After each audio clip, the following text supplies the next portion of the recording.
Você consegue imaginar um mundo onde 40% de toda a riqueza estejam nas mãos de apenas 1% da população? Um mundo onde, ao mesmo tempo, a metade mais pobre só é dona de 1% de toda a riqueza? Nem precisa imaginar, nós vivemos nesse mundo. E a desigualdade é uma realidade. Os dados são do PNUD, o Programa das Nações Unidas para o Desenvolvimento.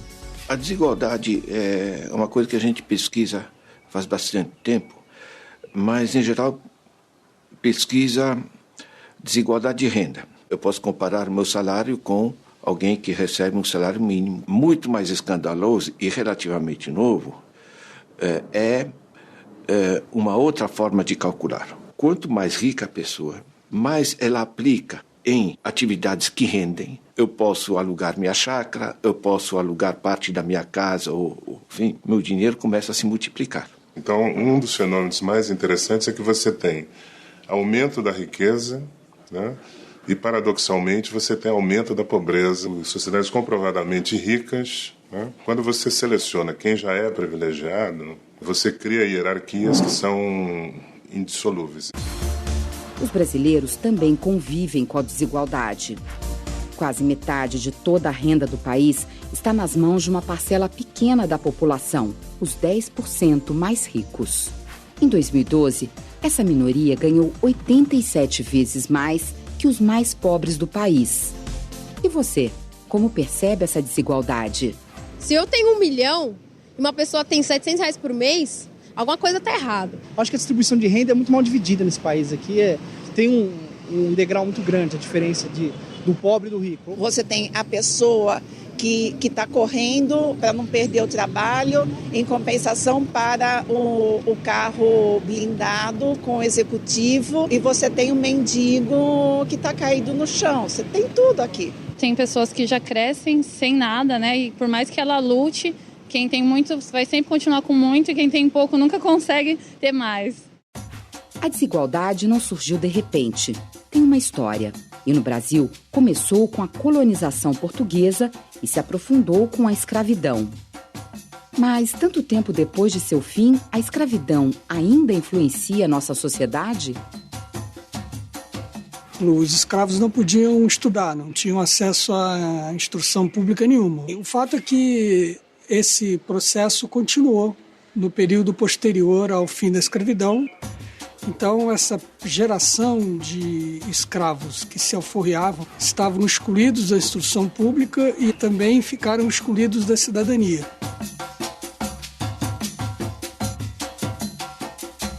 Os indicadores continuam mostrando, né, que a população negra ganha entre 45% e 35% a menos, em média, do que a população branca. Talvez o dado mais paradoxal é em relação às empregadas domésticas. E quando nós vamos olhar o perfil das empregadas domésticas, 70% são negras. Eu perguntaria se isso não são novas formas, né, de escravismo que nós convivemos no cotidiano. A minha bisavó foi escrava, a minha avó foi doméstica. A minha mãe, quando eu nasci, ela disse que preferia me ver morta do que empregada doméstica. Eu sou doméstica. No filme Domésticas, o diretor Fernando Meirelles retratou o cotidiano de uma categoria de trabalhadores. A grande maioria é mulher, de baixa renda, e teve poucas oportunidades de estudo e trabalho. Um retrato da desigualdade no Brasil. No final do século XIX, a força de trabalho do escravo foi substituída pelo trabalho assalariado. Mas junto com as novas relações de trabalho, vieram também novas relações de exploração. É o Estado que, na verdade, forja as leis de trabalho. No Brasil era cidadão quem tinha carteira assinada. Essa maneira de desenvolver o capitalismo implicou no Brasil, né, que o setor privado, né, ele não fez nunca grandes investimentos. Eu acho que o mundo tem muitas injustiças. Eu acho que tem que equilibrar melhor esse negócio. Pra falar a verdade, eu não gosto de ser pobre. Não que pobre é defeito, porque o que vale mesmo é ser honesto. Eu não gosto porque as coisas de pobre é tudo mal organizado. Pode reparar. Escola de pobre, hospital de pobre, bar de pobre, tudo com bagunça. Não tem vaga, filha, falta as cores espalhadas, coisas quebradas, sujeira, quer dizer.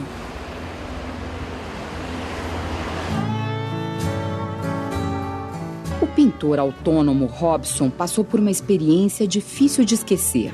Foi há 6 anos no supermercado. Depois de comprar várias caixas de leite numa promoção, foi barrado pelos seguranças e acusado de roubo. Só que Robson mostrou o cupom fiscal. Ela pegou a notinha, correu para dentro do mercado, carimbou e assinou. E me abandonou lá fora e todo mundo olhando, né? Eu fiquei com uma vergonha, fiquei, caramba. Robson decidiu chamar a polícia, que veio depois de 1h30. Já vem até mim, pediu meus documentos e tal, e falou, se você quiser abrir o BO, você vai até a delegacia mais próxima. Será que os seguranças do supermercado parariam Robson se ele estivesse usando terno e gravata? E se Robson fosse branco? Pelo menos ela teria parado ele de outra forma, né? Boa tarde, meu senhor. O senhor pode me prestar sua notinha? Muitas vezes aquele que está engravatado é o pior ladrão. E aquele que está de qualquer jeito é o cara mais honesto do mundo. Robson abriu processo contra o supermercado. A justiça reconheceu que ele foi discriminado e determinou uma indenização em dinheiro para ele. Quando você fixa o preconceito, né, em relação a um indivíduo ou um grupo específico, a tendência é que você passe a representar esse grupo de forma negativa. De acordo com o índice de Gini, que mede a desigualdade na distribuição de renda, a população negra é a que mais sofre desvantagem. Em cada grupo de 10 negros, mais de 7 estão nas camadas mais pobres da população brasileira.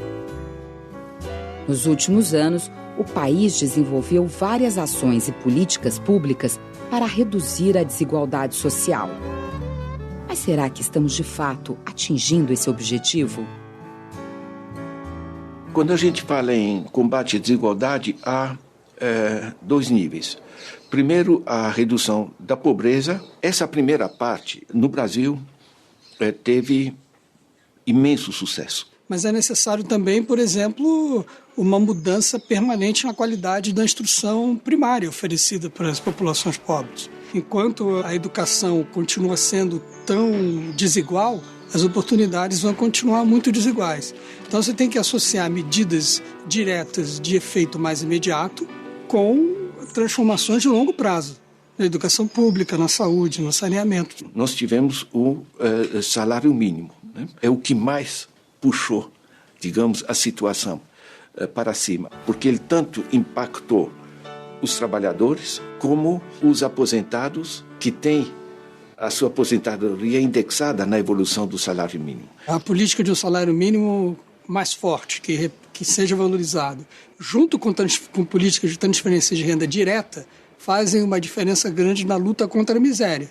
Ela é também um pré-requisito fundamental para que o sujeito estude e, a longo prazo, tenha oportunidades. E agora? Você consegue imaginar um mundo onde não exista desigualdade? Acha que ele é possível?